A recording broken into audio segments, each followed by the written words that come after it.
करण, हाँ सर।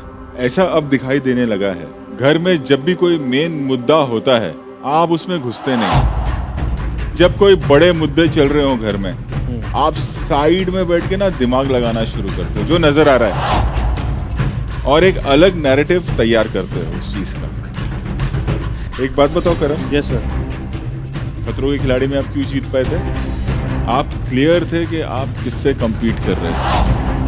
यहाँ पे इस वक्त मामला थोड़ा गड़बड़ चल रहा है। हो सकता है कि आपकी वो स्ट्रैटेजी हो, बट उस स्ट्रैटेजी के चक्कर में या आपकी प्लानिंग के चक्कर में या आपके गेम प्ले के चक्कर में आप लॉस्ट लग रहे हो। जब भी कोई मुद्दा होता है तो एक अलग से क्लोज आता है कि आप देख रहे हो सब कुछ।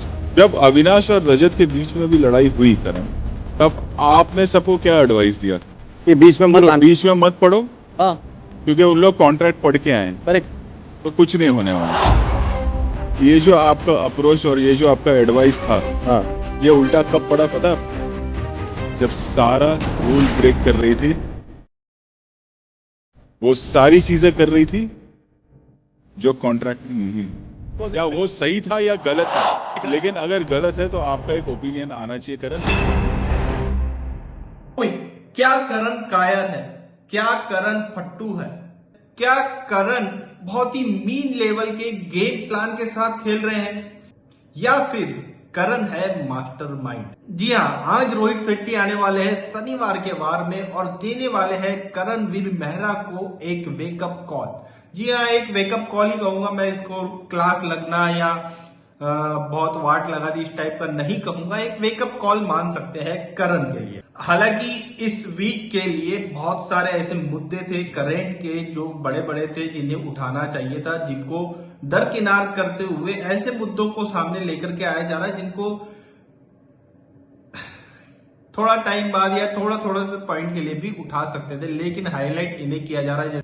लेकिन ठीक है, जब उठा लिया गया है तो इस पर तो बात होगी ही। और हम लोग भी एक मतलब कहीं ना कहीं अपने वीडियोस में ये कह रहे थे कि करण को एक वेकअप कॉल या करण की एक क्लास लगना बहुत जरूरी है। उसे ये बताना बहुत जरूरी है कि भैया तुम आग लगा के दूर से सेकते हुए नहीं बैठे रह सकते, तुमको ये एक्सेप्ट करना होगा कि आग मैंने लगाई है और जो है जो भी मतलब कर रहे हो उसको चौड़ में आकर के करना होगा। क्योंकि भाई ये जो अभी आज रोहित शेट्टी ने मुद्दा उठाया कि भाई जब लड़ाइयां होती है तो तुम दूर बैठ जाते हो, सामने नहीं आते हो, बीच में नहीं आते हो, तो क्यों? तो करण का सिंपल ये था कि भाई दो लोग जब लड़ रहे तो मैं क्यों उसमें जाकर के इन्वॉल्व हूं, उन्हें कॉन्ट्रैक्ट मालूम है लड़ेंगे तो बाहर हो जाएंगे। तो भाई ऑब्वियसली यार, मतलब जब कोई लड़ रहा है, आपके सामने कोई लड़ रहा है, दो जैसे कि एक बार रजत और अविनाश की लड़ाई हुई जिसमें रजत ने अविनाश को बिल्कुल एकदम कॉलर से पकड़ के घसीटते हुए पिलर तक लेके चले गया था। भाई उस वक्त में करण को अगर आप लोगों ने देखा होगा तो करण वहीं था, पिलर के पास ही था, ज्यादा दूर नहीं था। और बल्कि ये करते हुए दिखाई दिया कि वो शिल्पा को रोक रहे, रहने दो मत जाओ, बीच में मत जाओ, इस टाइप का एक उसका जेस्चर जो है करण का उसमें दिखाई दिया था।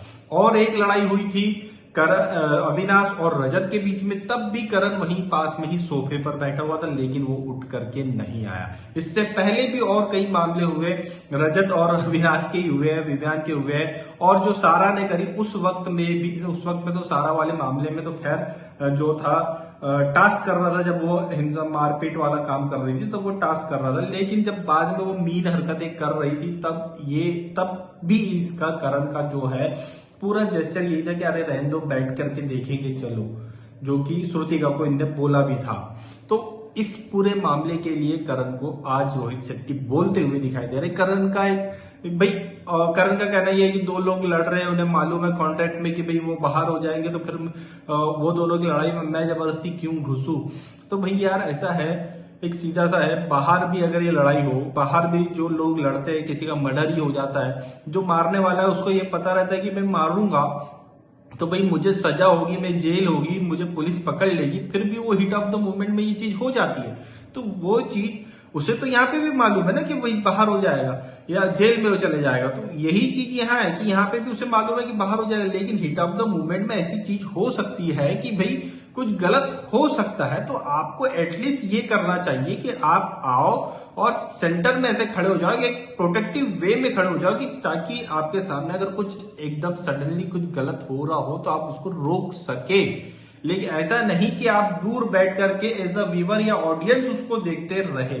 ये जो है जेस्चर करण का एक्चुअल ये गलत है। इसके लिए उसे बोला जा रहा है कि आप ऑडियंस बन के घर के अंदर नहीं रह सकते हो, अगर ऑडियंस ही हो तो फिर बाहर ही आना पड़ेगा। तो भाई ये एक मेन मुद्दा है। हालांकि करण ने ऐसा नहीं है कि एफर्ट नहीं डाले थे, स्टार्टिंग से उसने एफर्ट डाले, लेकिन उसकी किस्मत कह लो कि उसको साथ नहीं मिला। जब वो टाइम ऑफ गॉड बन सकता था तो शिल्पा ने अपना फैसला चेंज कर दिया, विवियान को बना दिया। जब उसे लाइमलाइट मिल सकती थी टाइम ऑफ गॉड बन करके, वो चीज उससे छीन ली गई। उसके पहले जो है वो कुछ कर रहा था तो अविनाश के साथ उसकी लड़ाई हुई तो अविनाश को सपोर्ट किया गया, वीकेंड के बारे में करण को सुना दिया गया। उसके बाद जो है विवियान के साथ उसका जब पूरा मामला क्रिएट हुआ तो उसे फिर जो है करण को थोड़ा सा डिमोरलाइज किया गया और विवियान को सपोर्ट किया गया। अब जो है सिचुएशन ये हुई कि टाइम ऑफ गॉड का टास्क मिला उसको एक बार तो विवियान को बना दिया गया, सेकेंड टाइम में मिला तो भाई वो छड़ी टूट गई और फिर से विवियान को बना दिया गया। हो सकता था तो ये उसकी चीजों में जो मतलब उसके एफर्ट्स है जो उसके साथ उसके किस्मत ने उसका साथ नहीं दिया, ये ठीक है, मगर जो है उस चीज पर उसे बोला भी नहीं जा रहा है कि भाई तुम कुछ कर नहीं रहे, कर तो रहे हो लेकिन जो है तुम जो दूर बैठ करके मजे ले रहे हो वो गलत है। उस पॉइंट के लिए आई थिंक जो है आज रोहित शेट्टी करण को जो है रियलिटी चेक दे रहे हैं और एक वेकअप कॉल दे रहे हैं एक तरह से कि भाई इस तरह से आप नहीं कर सकते कि दो लोग लड़ रहे हो और आप बैठ करके उसके मजे लो, ये नहीं कर सकते हो। ये सोच करके कि उन्हें कॉन्ट्रैक्ट मालूम है कि वो लड़ाई करेंगे तो बाहर हो जाएंगे तो मैं उनके बीच में क्यों जाऊं, ये जो एक जेस्चर है ये गलत है। आई थिंक इस बारे में जो है करण की क्लास लगी है और इससे ज्यादा ऐसा कोई खास बड़ा मुद्दा करण के लिए अभी फिलहाल और नहीं है। तो भाई आप लोगों का इस पूरे मामले में क्या कहना है हमें कमेंट करके जरूर बताएं।